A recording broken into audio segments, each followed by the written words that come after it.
Hi, everyone. My name's Max Ramos. I'm a restoration engineer for the Yurok Tribe, and I'll be presenting to you guys some of my thesis research that I did at Humboldt State University, now Cal Poly Humboldt, before it was Cal Poly Humboldt, from 2018 to 2020 with Dr. Darren Ward, my advisor. So getting into this, it's a little more optimistic fish talk for you guys. So looking bigger picture at some other dam removal projects and coho salmon response to those. The White Salmon River had a major dam removal back in 2011, the Condit Dam removal, that restored over 15 miles of salmon habitat. And this was pretty awesome. They actually had natural origin coho salmon returning upstream of the dam location within 4 years of the removal project. They had no hatchery, and so this was all natural reestablishment. So pretty cool on the white salmon. It's kind of hard to see the top of this one, but the Elwha River dam removals occurred between, I believe it was 2010 and 2014. On the Elwha River, another large-scale dam removal effort up in Washington that restored over 70 miles of salmon habitat. The Elwha was a little different than the white salmon. They had some active adult relocations and a hatchery project to try and kickstart the coho salmon runs. And they were seeing natural origin juvenile coho within a year after removal. So that was a pretty quick response. And in prep for this, I did some background research on the status of coho on the Elwha, and some pretty exciting things are happening up there. The population is really responding well in the last few years. Around approximately 2,500 adult coho salmon returned to the river in 2022. And last fall into this winter was the first year of tribal coho harvest on the Elwha. So really exciting times, and it's really happening quicker than maybe we would have thought would happen. So it's exciting. Getting into my work, so I was looking at the Klamath hydroelectric project region, everything upstream of Iron Gate Dam, looking at tributary habitats in that region.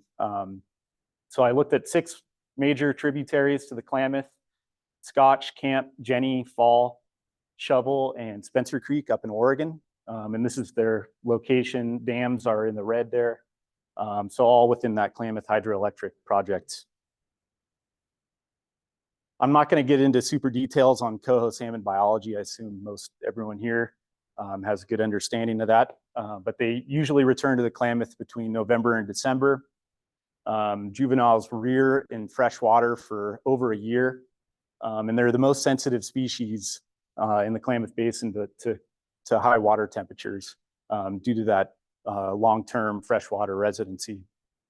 And coho salmon really need those slow water habitats to rear while they're juveniles. They need side channels, alcoves, beaver dams, low gradient tributaries, and just that slow moving cold water habitat.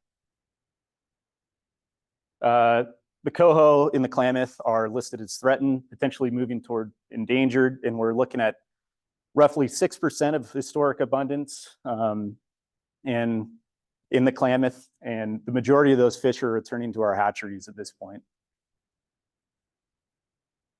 So I sought to answer this main question: what is the habitat potential in these tributaries to the Klamath River above Iron Gate Dam after dam removal?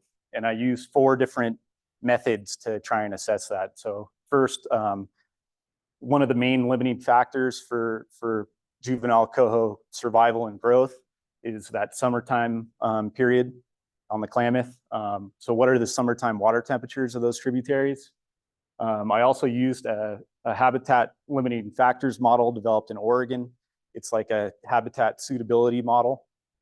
I also used the intrinsic potential model that looks at broad scale geomorphic principles to assess the watershed, what the potential of that watershed is to provide suitable habitat. So, and then I also fit a single season occupancy model for rearing juvenile coho salmon. So moving upstream from Iron Gate Dam to Scotch Creek, the first major tributary I was looking at flows into Iron Gate Reservoir. This is the water temperature story. So this top plot here is the mainstem Klamath River in 2018 and 2019. And the bottom here is Scotch Creek, degrees Celsius on the left, day of the year on the bottom. And these are summer months, so like June through October. And this black line here is what the literature suggests is a limit for pretty much beyond that temperature, it's detrimental to juvenile coho growth. And that temperature is 20.3 degrees Celsius or around 68 degrees Fahrenheit.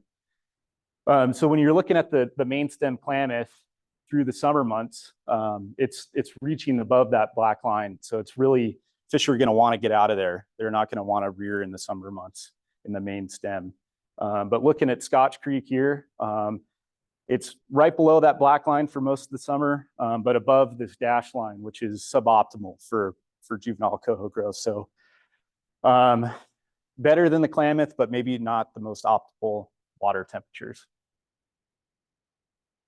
These are the results for the intrinsic potential model. The IP model rates a reach of stream from a 0 to 1, a 0 being the least potential to provide suitable habitat, and a 1 being the highest potential to provide suitable habitat. And Scotch Creek has some really high IP lower down as well as higher up. It's kind of a mixed bag, but overall some pretty good IP. Around a kilometer upstream from the reservoir, we found this waterfall feature. There's 2 waterfalls that are probably going to limit movements during low flow conditions. Moving upstream to Camp Creek, right? It's actually flowing into Scotch Creek now, and it's become one tributary. I was just up there not that long ago. So side note. Anyways, moving up to Camp Creek, 2018, or excuse me, 2019 data we have for Camp Creek. It's again similar to Scotch, better than the mainstem Klamath, but maybe not the most optimal water temperatures. And the intrinsic potential results, again, similar to Scotch, a lot of good IP. So maybe some good habitat in there. I didn't get my boots on the ground on camp. It's a lot of private property. So hopefully we can remedy that soon and other people can get out there. Moving upstream to Jenny Creek, which is a larger watershed, still flowing into Iron Gate Dam or Iron Gate Reservoir. So Jenny Creek, again, some elevated water temperatures, but lower than the mainstem Klamath. So some temperature issues in Jenny Creek. Jenny Creek is also a pretty high gradient and confined stream. And that's reflected in the IP results. Pretty middle of the road IP, varying from like 0.2 to 0.6. It's really large substrate. And so maybe not the highest potential for coho salmon habitat. Here's an example of what it looked like when I was out doing surveys. I mean, it was some of the hardest walking I've ever done in my career. It's these huge boulders. Josh was helping me with some of the sampling actually back a few years back. And yeah, some pretty incredible habitat, but maybe not the best for coho. Moving upstream to Fall Creek, right up the way from Jenny, and also the location of the new CDFW fish hatchery. Fall Creek has some really low, cool water temperatures, well within the optimal range for juvenile coho. So water's looking really good. Water temperatures looking really good for coho. Fall Creek here, Lower down on Fall Creek, some lower IP, but as you get up closer to the hatchery, which is that dashed polygon, starting to see some higher IP up in that reach, some lower gradient, a little wider valley widths. This is a really cool feature we found when I was out doing this work. It's this cool beaver complex it wasn't connected to Fall Creek at the time. I'm not sure what it's doing now, but this is really ultimately what coho salmon are looking for to do well. And it was a really cool find. High hopes for this feature. Hopefully it'll be packed full of coho soon. Moving upstream past the Copco dams and above Copco Reservoir is Shovel Creek. Shovel Creek, like Fall Creek, has some really low water temperatures, well within the optimal range for juvenile coho, and much lower than the mainstem Klamath. So looking good. Shovel Creek has some really high IP in the lower reaches. So it's looking good in terms of IP. The lower 2 kilometers are all very high, close to 1. This is a cool image this was the old Klamath Hot Springs Resort right near the confluence with the Klamath River. And there's all these old anecdotes from the San Francisco Chronicle back in the early 1900s, late 1800s, of people coming up from San Francisco to spend their weekend and shoveling steelhead and salmon in the back of their cars and driving it back to San Francisco at the end of the weekend. So I think that might be why they call it Shovel Creek, but we'll find out. And then moving upstream from Shovel up into Oregon is Spencer Creek. Flows into what used to be J.C. Boyle Reservoir. Spencer Creek was the longest of the tributary streams I was looking at, over 20 kilometers long. We'll get into the results here. So again, some pretty wide variations in summertime water temperatures in Spencer Creek, but much lower than the mainstem Klamath for the most part. So some water temperature heterogeneity in there. Spencer Creek has some really high P lower down. And then as you get further up into the watershed, it's a little lower in terms of IP. So some higher potential for habitats a little lower down. And then as you get closer to what used to be Buck Lake, it's currently a large irrigated canal complex, some higher IP up there. This is an awesome feature. If you look at a map, this region of Spencer Creek is actually labeled the Dismal Swamp. And surveying in here was really hard, but it was some incredible habitat. We saw, I can't recall how many, but lots of beaver dams, really sinuous side channels, really low gradient, slow water habitat. It's looking really cool in that region. So these are the results for that HLFM habitat suitability model that I fit. And this is just a breakdown on percent available habitat that's suitable for coho by tributary stream. And you can see here, Spencer Creek is making up the majority of those tributaries based on the HLFM model. And then Shovel Creek and Jenny Creek are close seconds. So this is a plot of my occupancy model results. So what this left axis is showing is the percent summer habitat predicted to be occupied. So what that occupancy model predicts habitat to be occupied by tributary stream. So if you look over here at Spencer Creek, we're predicting based on this model, so take it with a grain of salt. All models are wrong, but 70% of Spencer Creek is predicted to be occupied.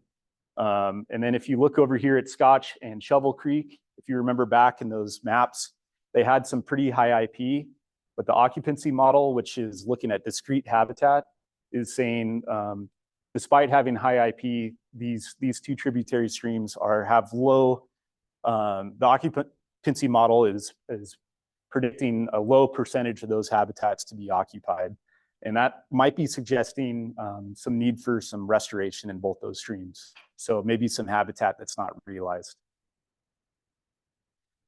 So in discussion, based on the work I did, we're predicting around 26 kilometers of tributary habitat to be opened up after dam removal for juvenile and adult coho salmon, and an additional 50 kilometers of mainstem habitat.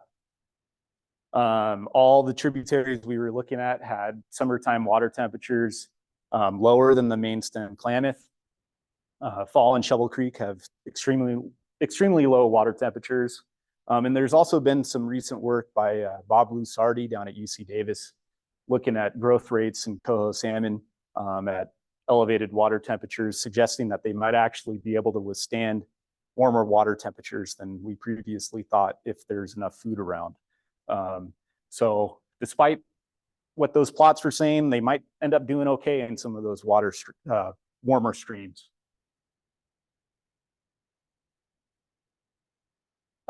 Scotch and Shovel Creek have high potential for coho that might not be presently expressed in their current state. And these tributaries combined are going to increase coho salmon habitat in the upper Klamath River by roughly 20%, give or take. And there's going to also be hundreds of miles of newly accessible habitat upstream of Spencer Creek for other species like Chinook salmon, steelhead, and Pacific lamprey, as you all know. And with that, I'd like to thank these folks that helped me out. Josh is on there. And I'll leave that for any questions and where we're looking at for dam removal timeline.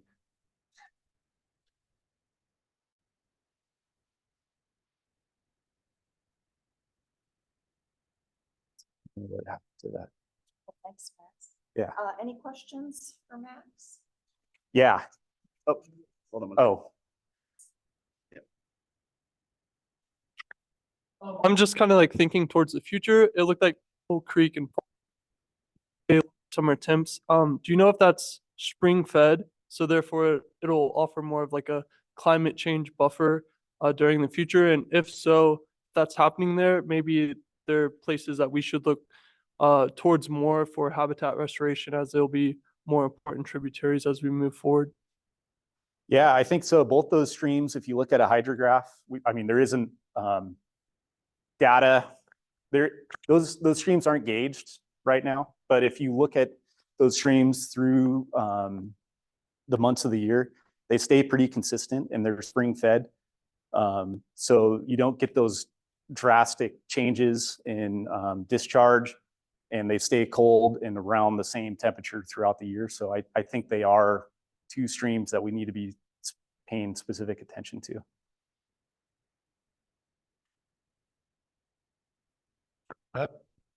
Somewhat silly mapping question for you.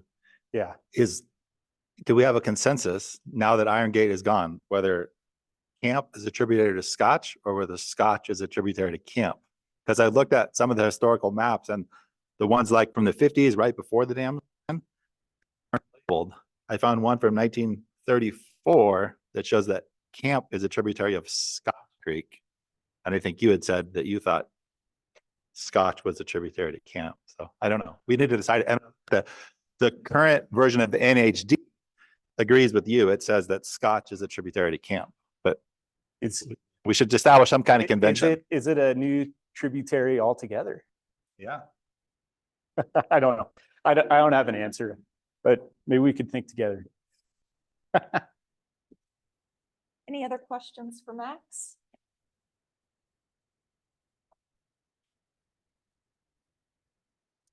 To what extent are diversions on these small creeks affecting water temperature? Is that much of a problem up in that zone?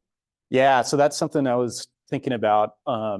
So Jenny Creek in particular is an outflow from two reservoirs in Oregon that I think are probably affecting water quality and water temperature in Jenny Creek. And I didn't look at diversions on these streams. I know Shovel Creek has a series of diversions right at the confluence with the Klamath, but I didn't look at that But that could be a next step. I didn't do my full presentation, but that would normally be up there as something we should be looking at.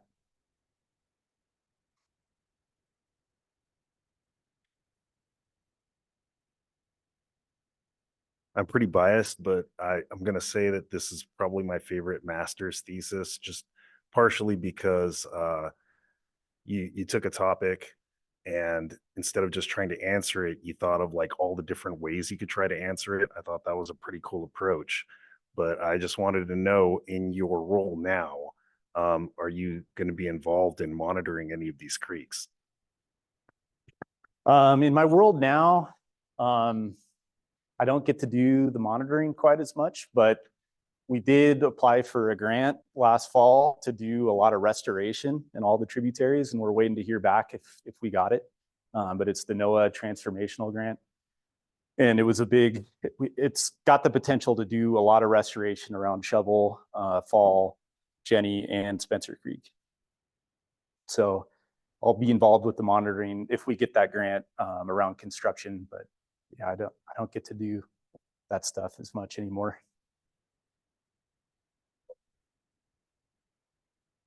I can add to that. My recent staff I hired to implement the juvenile and adult work in the dam removal reach for CDFW is going to be doing an occupancy model for coho salmon. So they're going to, Cool. they're going to continue that work. That's great news. Yeah. That's great to hear. Any other comments for Max? No. All right. Thanks, Max. Thanks.